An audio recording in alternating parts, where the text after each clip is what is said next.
सती का अग्नि प्रवेश, दक्ष यज्ञ विध्वंस तथा दक्ष पर पुनः भगवान शिव की कृपा। दाक्षायणी सती उस स्थान पर गई जहां वह महान प्रकाशशाली यज्ञ हो रहा था। नाना प्रकार के आश्चर्य में कौतूहल से परिपूर्ण पिता के उस भवन को देखकर सती देवी द्वार पर ही ठहर गई और परम सौभाग्यवान नंदी की पीठ से उतरकर इधर उधर दृष्टि डालने लगी। उन्होंने माता पिता, सुहृद संबंधी तथा बंधु बांधवों को देखा। माता पिता को मस्तक झुकाकर वे बड़ी प्रसन्न हुई। फिर अपने अभिमत प्रस्ताव के अनुरूप वचन बोली। पिताजी, जिनसे यह संपूर्ण चराचर जगत पवित्र होता है, उन परम कल्याणमय भगवान शंकर को आपने क्यों नहीं बुलाया? फिर ऋषियों को संबोधित करके कहा, भृगुजी, क्या आप भगवान शिव को नहीं जानते? महामते कश्यप, क्या आप भी महादेव जी से अपरिचित हैं? अत्रि वशिष्ठ तथा कर्ण जी, क्या आप भी महेश्वर की महिमा नहीं जानते? इंद्र, इस समय तुम्हारा क्या कर्तव्य है? भगवान विष्णु, आप तो परमेश्वर महादेव जी को अच्छी तरह जानते हैं। ब्रह्मा जी, क्या आपको महादेव जी के पराक्रम का ज्ञान नहीं है? सती की बात सुनकर दक्ष ने कुपित होकर कहा, भद्रे, तुम्हारे बहुत बातें बनाने से क्या होगा? इस समय यहाँ तुम्हारी कोई आवश्यकता नहीं है। ठहरो या चली जाओ। तुम यहाँ आई ही क्यों? तुम्हारा पति, जो शिव कहलाता है, अमंगल का मूर्तिमान स्वरूप है, कुलीन भी नहीं है, वेद से बहिष्कृत है। वह भूत, प्रेत और पिशाचों का राजा है।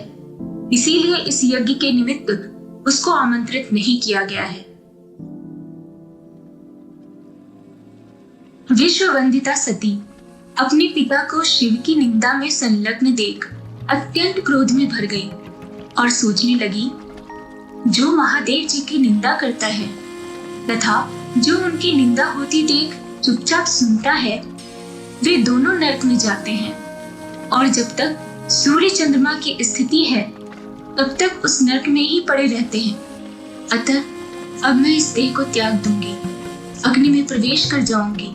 इस प्रकार विचार करते हुए सती शिव, रुद्र आदि नामों का उच्चारण करने लगी और अग्नि में प्रवेश कर गई। यह देख उनके साथ आए हुए समस्त शिवगण हाहाकार करने लगे। ऋषि इंद्र आदि देवता, मरुदगण, विश्वदेव, अश्विनी कुमार तथा संपूर्ण लोकपाल अवाक हो गए।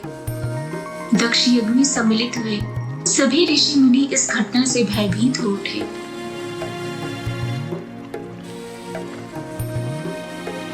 इसी बीच में महात्मा नारद जी ने महादेव जी के पास जाकर दक्ष की सारी करतूतें कह सुनाई। सुनकर भयंकर पराक्रम प्रकट करने वाले परम क्रोधवान जगदीश्वर भगवान रुद्र बहुत ही कुपित हुए। लोक संहारकारी रुद्र ने अपनी जटा उखाड़कर उसे पर्वत के शिखर पर क्रोध पूर्वक दे मारा। जटा उखाड़ने से महायशस्वी वीरभद्र प्रकट हुए। साथ ही करोड़ों भूतों से घिरी हुई काली का भी प्राकट्य हुआ। महात्मा रुद्र के क्रोध और निश्वास से सैकड़ों प्रकार के ज्वर तथा 13 प्रकार के सन्निपात रोग उत्पन्न हुए। वीरभद्र ने भयंकर पराक्रमी रुद्र से निवेदन किया, प्रभु शीघ्र आज्ञा कीजिए, इस सेवक से क्या काम लेना है? भगवान रुद्र ने आज्ञा दी, महाबाहु वीर, शीघ्र जाओ और दक्ष यज्ञ का विनाश करो। देवाधिदेव शूलपाणी महादेव जी की यह आज्ञा शिरोधार्य करके महातेजस्वी वीरभद्र समस्त भूतों से घिरे हुए दक्ष यज्ञ की ओर चल दिए। उनके साथ कालिका देवी भी थी। उसी समय दक्ष के यहाँ सहसा अपशकुन प्रकट होने लगे। धूल और कंकड़ों से भरी हुई रुक्ष वायु चलने लगी। मेघ रक्त की वर्षा करने लगे। संपूर्ण दिशाओं में अंधकार छा गया। पृथ्वी पर सहस्त्रशः उल्कापात होने लगे। इस प्रकार के अनिष्ट सूचक उत्पात वहां देवता आदि को दिखाई दिए। दक्ष को भी बड़ा भय हुआ। वे भगवान विष्णु की शरण में गए और विनय पूर्वक कहने लगे, महाविष्णु, आप हमारे परम गुरु हैं, रक्षा कीजिए, रक्षा कीजिए। सुरश्रेष्ठ, आप ही यज्ञ हैं, इस महान भय से मुझे मुक्त कीजिए। दक्ष के इस प्रकार प्रार्थना करने पर भगवान मधुसूदन ने कहा, ब्रह्मन, इसमें संदेह नहीं कि मुझे तुम्हारी रक्षा करनी चाहिए, किंतु तुमने धर्म को जानते हुए भी महेश्वर की अवहेलना की है। महेश्वर की अवज्ञा से तुम्हारा सब कुछ निष्फल हो जाएगा। जहां अपूज्य व्यक्तियों का पूजन होता तथा पूजनीय महात्मा का पूजन नहीं किया जाता, वहां 3 संकट अवश्य प्राप्त होंगे, दुर्भिक्ष, मृत्यु तथा भय। इसीलिए सब प्रकार से यत्न करके भगवान शंकर को मनाना चाहिए। तुम्हारे यज्ञ में महेश्वर का सम्मान नहीं किया गया है, इसी कारण यह महान भय उपस्थित हुआ है। इस समय तो हम सब लोग मिलकर भी इस भय का निवारण करने में समर्थ नहीं है। यह सब कुछ तुम्हारी दुर्नीति के कारण हो रहा है। भगवान विष्णु का यह वचन सुनकर दक्ष चिंतित हो उठे। उनका मुंह सूख गया। इतने में ही अपनी सेना से घिरे हुए महातेजस्वी वीरभद्र भी आ पहुंचे। उनके साथ काली, कात्यायनी, ईशानी, चामुंडा, मर्दिनी, भद्रकाली, भद्रा, वरिता तथा वैष्णवी, ये 9 दुर्गाएं तथा भूतों का महान समुदाय भी था। शाकिनी, डाकिनी, भूत प्रमथ, भूयक, कूष्मांड, करपट, वटुक, ब्रह्म राक्षस, भैरव, क्षेत्रपाल, राक्षस, यक्ष, विनायक तथा 64 योगिनियों का मंडल, ये सब उस महान प्रकाश में यज्ञ मंडप में सहसा प्रकट हो गए। भगवान शंकर की उन पार्षदों ने देवताओं के साथ युद्ध आरंभ किया। लोकपालों सहित देवताओं ने भी शिवगणों पर अस्त्र शस्त्रों से प्रहार किया।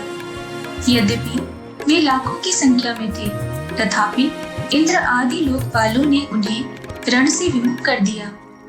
उस समय देवताओं की विजय और यजमान के संतोष के लिए महर्षि भृगु ने शिवगणों के प्रति उच्चाटन का प्रयोग किया था। इसी से उस समय देवता विजयी हुए। अपने सैनिकों की पराजय देखकर वीरभद्र को बड़ा क्रोध हुआ। उन्होंने भूतों, प्रेतों और पिशाचों को भी पीछे करके वृषभाष्य को आगे किया और स्वयं भी आगे आ गए। महाबली वीरभद्र ने एक तीक्ष्ण त्रिशूल हाथ में लेकर देवताओं, यक्षों, पिशाचों, गुह्यकों तथा राक्षसों को भी उस युद्ध में मार गिराया। समस्त शिवगणों ने शूल के आघात से देवताओं को गहरी चोट पहुंचाई। फिर तो संपूर्ण देवता पराजित होकर भागने लगे। सबने एक दूसरे को छोड़कर स्वर्ग की राह ली। केवल इंद्र आदि लोकपाल ही विजय के लिए उत्सुक होकर वहां खड़े रहे। वे बारंबार बृहस्पति जी से पूछते थे, गुरुदेव, हमारी विजय कैसे होगी? तब बृहस्पति जी ने कहा, भगवान विष्णु ने जो बात बहुत पहले कह दी थी वह आज सत्य हुई। यदि फल रूप में परिणत हुए कर्म का नियामक कोई ईश्वर है, तो वह भी कर्ता का ही आश्रय लेता है। जो कर्ता नहीं है, उस पर वह अपना प्रभुत्व नहीं प्रकट करता। कर्म करने वाले को ही ईश्वर उसका फल देता है, न करने वाले को नहीं। वह ईश्वर केवल अनन्य भक्ति से जानने योग्य है। परम शांति और संतोष से ही भगवान सदाशिव के स्वरूप को जाना जा सकता है। उन्हीं से यह संपूर्ण सुख, दुखात्मक जगत जन्म और जीवन धारण करता है। इस समय तुम्हारी विजय का कोई उपाय नहीं दिखाई देता। इंद्र, तुम मूर्खता और लोलुपता के वश इन लोकपालों के साथ यहाँ आ गए हो। बताओ तो, इस समय क्या करोगे? ये परम शोभायमान गण भगवान शिव के किंकर हैं। वे ही इनके सहायक हैं। ये महाभाग उदित होने पर जब संहार आरंभ करते हैं, तब किसी को शेष नहीं छोड़ते। बृहस्पति जी का यह कथन सुनकर वे संपूर्ण देवता, लोकपाल तथा इंद्र भी चिंता में डूब गए। तदंतर शिवगणों से घिरे हुए वीरभद्र ने कहा, तुम सब देवता मूर्खता के कारण यहाँ भेंट लेने के लिए आ गए हो। मेरे निकट तो आओ, मैं तुम्हें भेंट देता हूँ। सखी इंद्र, मित्रवर सूर्य, चंद्रमा, धनाध्यक्ष कुबेर, पाशधारी वरुण, मृत्यु, यमुना के बड़े भैया यमराज, मैं आप लोगों की तृप्ति के लिए शीघ्र ही भेंट अर्पित करूंगा।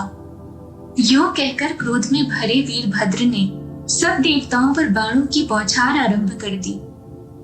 उन बाणों के आघात से पीड़ित होकर ये सब के सब दसों दिशाओं में भाग गए। लोकपालों के और देवताओं के पलायन कर जाने पर भगवान विष्णु भी चले गए। फिर वीरभद्र अपने गणों के साथ यज्ञशाला में आए। उस समय देवता, ऋषि तथा अन्य जो यज्ञोपजीवी लोग थे, उन सबको भगवान शिव के गणों ने परास्त कर दिया। महर्षि भृगु को धरती पर पटककर उनकी दाढ़ी और मूछ नोच ली। मूसा ने दांत दिखाकर हंसी उड़ाई थी, अतः शिव गणों ने उनके सारे दांत उखाड़ लिए। अग्निपत्नी स्वधा और स्वाहा को भी अपमानित किया था। क्रोध में भरकर उन्होंने और भी ऐसे ऐसे बर्ताव किए जो वाणी द्वारा कहने योग्य नहीं है। दक्ष महान भय के मारे अंतर्वेदी में छिपे हुए थे। इस बात का पता लगाने पर रोष में भरे हुए वीरभद्र उन्हें पकड़ लाए और उनका जबड़ा पकड़कर सिर के ऊपर तलवार से चोट की। फिर दक्ष के कटे हुए सिर को उन्होंने तुरंत ही यज्ञ कुंड में डालकर जला दिया। उस यज्ञशाला में दूसरे दूसरे जो देवता, पितर, ऋषि, यक्ष और राक्षस रह गए थे, वे सब शिवगणों के उपद्रव से भयभीत होकर भाग चले। चंद्रमा, आदित्य गण, ग्रह मंडल, नक्षत्र और तारे, इन सबको शिवगणों ने भगा दिया। ब्रह्मा जी अपने पुत्र दक्ष के शोक से पीड़ित होकर सत्यलोक को चले गए और वहां स्वस्थ चित्त से विचार करने लगे कि अब मुझे क्या करना चाहिए। इस अपमान के कारण ब्रह्मा जी को शांति नहीं मिलती थी। यह सब कुछ उस दक्ष के ही पाप का फल है। यह जानकर पितामह ने कैलाश पर्वत पर जाने का निश्चय किया।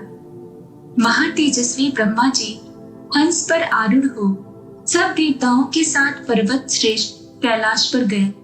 वहां उन्होंने नंदी के साथ एकांत में बैठे हुए भगवान सदाशिव का दर्शन किया। उनके मस्तक पर जटाजूट शोभा पा रहा था।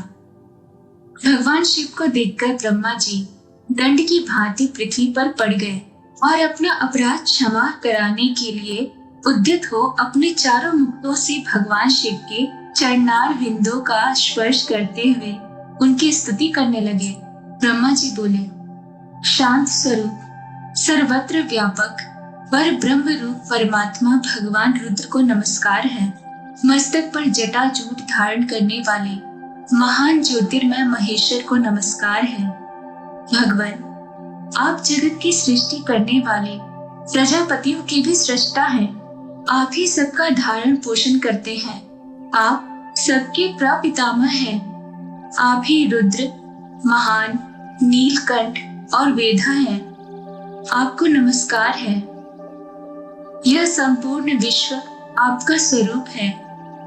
आप ही इसके बीज हैं, आदि कारण हैं। इस जगत को आनंद की प्राप्ति कराने वाले भी आप ही हैं। आपको नमस्कार है।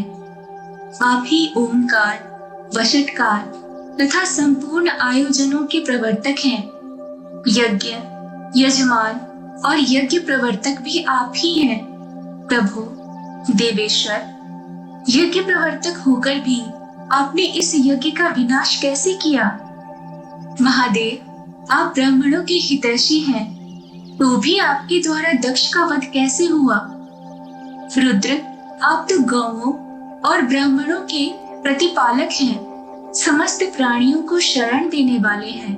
रक्षा कीजिए, रक्षा कीजिए। श्री महादेव जी ने कहा, पितामह, सावधान होकर मेरी बात सुनिए। दक्ष अपने ही कर्म से मारा गया, इसमें तनिक भी संदेह नहीं है। इसीलिए किसी को भी कदापि ऐसा कर्म नहीं करना चाहिए जो दूसरों को क्लेश पहुंचाने वाला हो।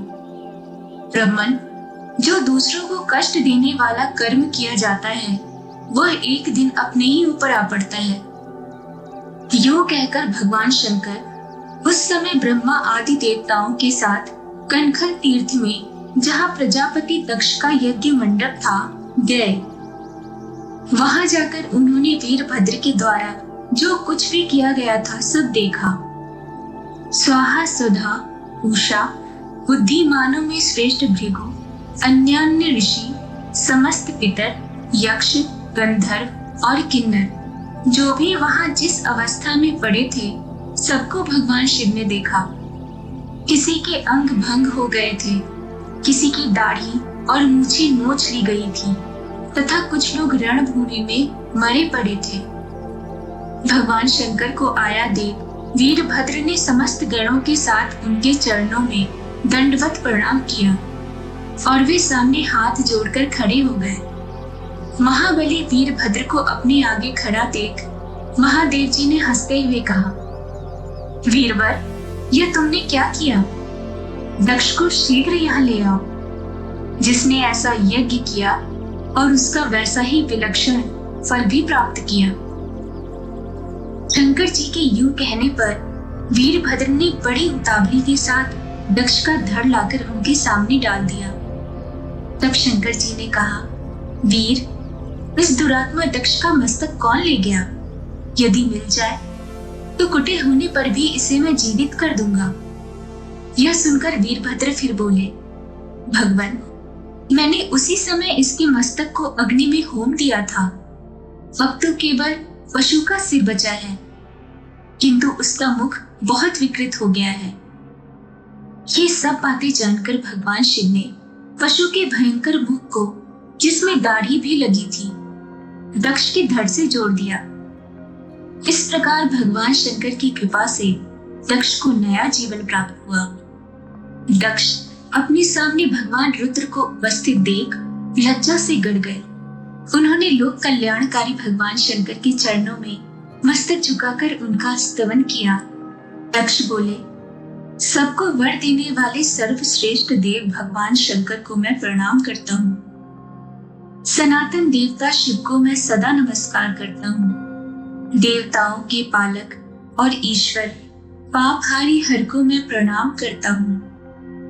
जगत के एकमात्र बंधु शंभु को मैं नमस्कार करता हूँ, जो संपूर्ण विश्व के स्वामी, विश्व रूप, सनातन ब्रह्म और स्वात्म रूप है। उन भगवान शिव को मैं शीश झुकाता हूँ। अपनी भक्ति से प्राप्त होने योग्य सर्वरूप भगवान शिव को मैं प्रणाम करता हूँ, जो वरदायक हैं, वर स्वरूप हैं और वरण करने योग्य है। उन भगवान शिव को मैं मस्तक नवाता हूँ।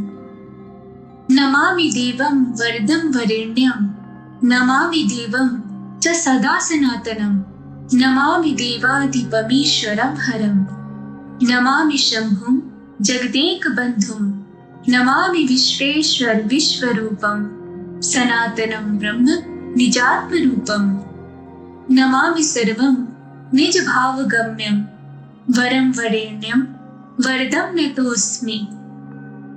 दक्ष की इस प्रकार स्तुति करने पर भगवान शंकर ने कहा, सुरश्रेष्ठ, 4 प्रकार के पुण्यात्मा जन मेरा सदा भजन करते हैं। आर्त, जिज्ञासु, अर्थार्थी और ज्ञानी, इन सब में ज्ञानी श्रेष्ठ है। इसीलिए समस्त ज्ञानी पुरुष मुझे विशेष प्रिय हैं। इसमें तनिक भी संशय नहीं है। जो ज्ञान के बिना ही मुझे पाने का यत्न करते हैं वे अज्ञानी हैं।